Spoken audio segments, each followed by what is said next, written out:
All right, tell me if I can get a witness on this one. The whole world seems to just be angry at one another. You know what I'm talking about? Now, I'm not talking about the fact that there are absolutely insane things going on and there are people righteously angry, like those that get angry when children are exploited, or the kind of anger that comes when God is not being listened to, and as a result, there's human suffering.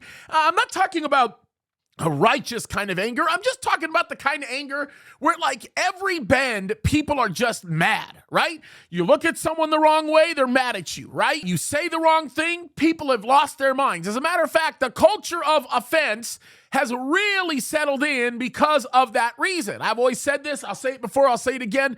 Leftists are angry people, and the reason why they're angry people is because they have walked away from the true and living God, and so they have every reason to be angry because they have brought nothing but pain and suffering upon themselves. Now, the funny thing about all of this is anger produces bitterness, and of course, when bitterness settles in, there is a lack of forgiveness. Now, I have to say this because I think it's important, and that is the fact that God continues to show us his grace. You think about it, the reason why we're going to heaven has nothing to do with the fact that we live the law of God perfectly, even though that's the only way you can go to heaven. The reason why we're going to heaven is because Jesus lived the law of God perfectly, and we get credit for the work that we never did. We get credit for his work. And actually, quite frankly, that's a pretty amazing thing, because when you think about it, people walking in bitterness produces unforgiveness, and unforgiveness continues to feed into the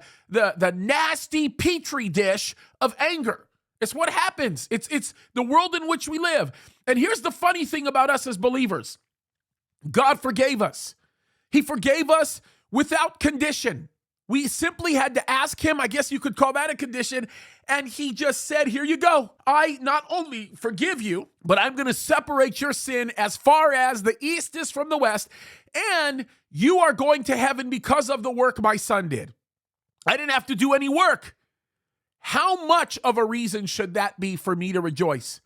How much of a reason should that be for me not to walk in anger or bitterness or any of that kind of stuff?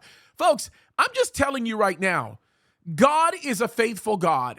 He has forgiven us because he is a God of grace and mercy. He's a God of love. He is an amazing God. He's smarter than us. He's better than us. He's more knowledgeable than us. We're never going to be able to enter even into what I would consider to be a sort of micro cell of God's enormous logic, thinking, brain, knowledge, whatever you want to call it.